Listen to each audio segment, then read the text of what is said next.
The DRC is the nation of the future. Now, it's not going to have the future middle class that it deserves, but it will be the future of your newest cell phone, your newest electric car. This is the richest, one of the richest nations on the planet due to its lithium, cobalt, gold, diamonds, you name it, whatever resource there is in the world, 9 times out of 10 it exists in this nation. And since the beginning of this nation, since the even pre-colonial times, the people that have lived in the Congo have been exploited and worked to death. Today, we're going to break it down, the history of why Congo has been doomed from the start until this present day. I'm Austin Holloman. Like the video, subscribe. Let's get into it. Now, most colonial powers won't tell you this, but the Congo was actually a kingdom before it was colonized. Just like most of Africa had societies, cities, and actually very sophisticated cities and kingdoms that existed. So yes, before Belgium, before the discovery of rubber, before the discovery of lithium and warlords, rebels, you name it, there was a powerful kingdom known as the Kingdom of the Congo. The Congo was founded around 1390 AD in what's now known as Northern Angola and Western DRC. Now, before colonization, this kingdom had a centralized government, a professional army, a tax system, provisional rulers for each individual province, and believe it or not, trade links that stretch all the way from Europe to Asia. Now, this prosperous nation began to change whenever the first settlers of Africa, known as the Portuguese, from Diogo Cao, arrived in the Congo. The Portuguese began to form diplomatic relations with the king Nzinga, who himself converted to Christianity and became João I. His son, Alfonso I, born in 1509 to 1542, became deeply invested in Christianity, which, of course, opened the door to European missionaries, advisors, and worst of all, slave traders. So as they have always taught us that African kingdoms sold away slaves, you guys will hear another story about how this started in the Congo. With the arrival of the slave traders, the next 2 centuries of the Congo's politics were undermined by slave trade. Of course, this is fueled by greed. So rival factions, rival tribes began to fight. Civil wars would happen just to sell out one other side for exchange of goods. Now, I don't want to take out the fact that Congo has not been colonized at this point. So before the colonization even happened, the Europeans used once again the divide and conquer tactic to put the seed in for the downfall of the kingdom. Now, the real colonization comes into play with the scramble for Africa. And if you guys don't know about the Berlin Conference, it was a conference in Berlin, Germany, where European nations joined together without inviting one single African leader to decide who would get what on the continent of Africa. This conference lasted from 1884 to 1885. And the Congo was handed to King Leopold II from Belgium, not as Belgium's colony, but as King Leopold's personal property. And he began to name this personal property of his the Congo Free State. Ironically, he picked this name as a joke, I guess, because the people were not free at all. Matter of fact, if the colony is his private business and it's given to him, these people are technically slaves, and we'll go into that further on why. Which is why I always say there is no hierarchy of black people. If you go look at the history of black history, meaning African, you guys call it FBA, Caribbean, whatever you want to call it, people that look like me, everybody at some point suffered from some sort of slavery. So today we'll get into if what the Congolese went through was better than being bought and sold, or I think if you ask me, it was worse than American slavery. So during this time, there was a rubber boom in the Amazon rainforest and in the Congo. And if you guys don't know about Ford, the guy that created the Ford truck that you may drive today, he did the exact same thing that King Leopold did in Congo in the Amazon rainforest. We'll make a video about that next time. Now, to keep this short, villages were required to meet certain quotas for how much rubber they had to extract from tree barks every single day. And if you didn't meet those quotas, you know what happened? You got your hand chopped off. Yes. So while some people say that this was not a form of slavery because people were not being bought and sold, if we go over this again, you belong to a business, you're being forced to work, and if you underperform, you lose a hand.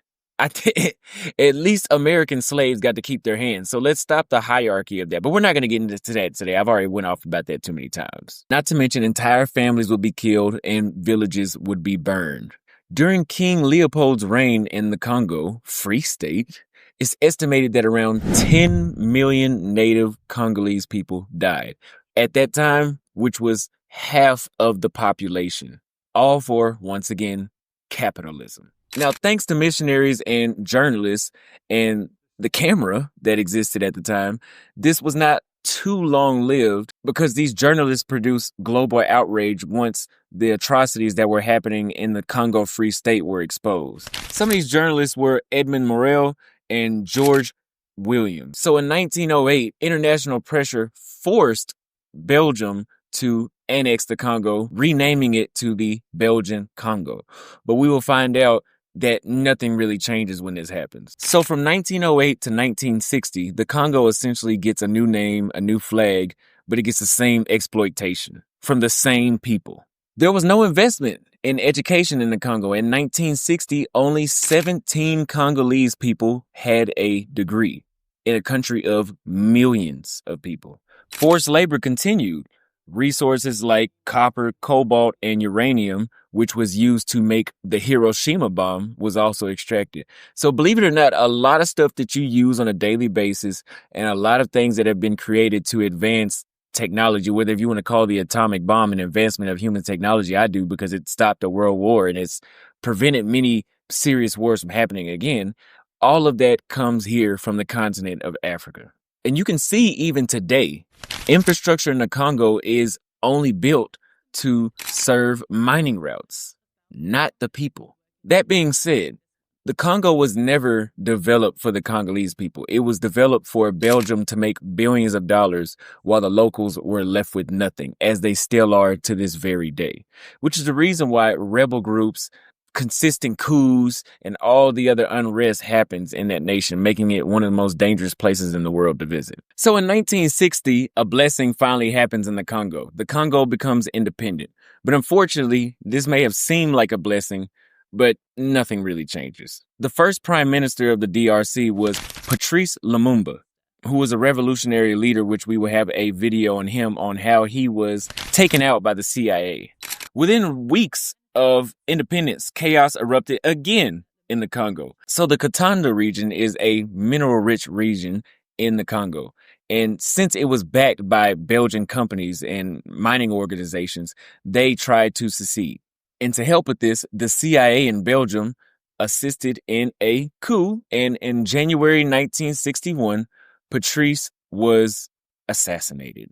Now, of course, during this time, it is the Cold War, and the Congo, even another atrocity to add to the nation, it became a proxy ground for battles for the Cold War. The United States installed Mobutu Sese Seko, who was a dictator that ruled for 32 years.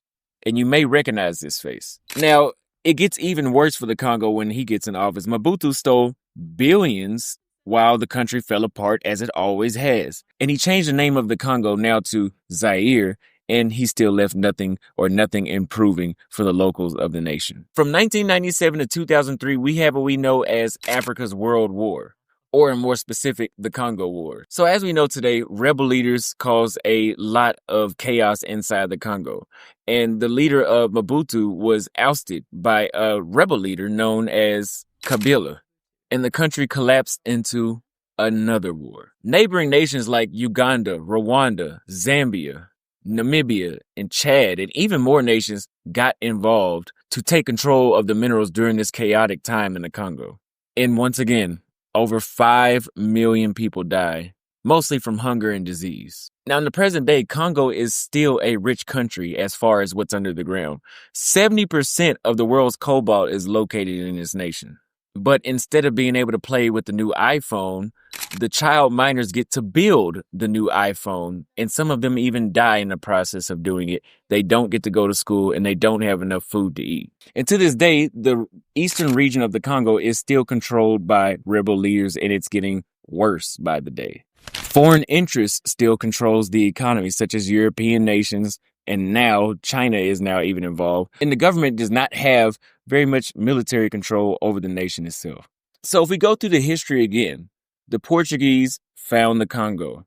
They used a divide and conquer tactic to get the Congolese kingdom to sell out rival factions to the Portuguese slave traders, which were shipped to places like the United States, Brazil, and everywhere else around the world that slaves were shipped.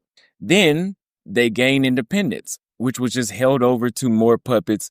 The population was worked to death, bled dry, and never given a chance to build its own destiny. If we really overlook the history, the Congo has just been a battleground for foreign profit and domestic pain.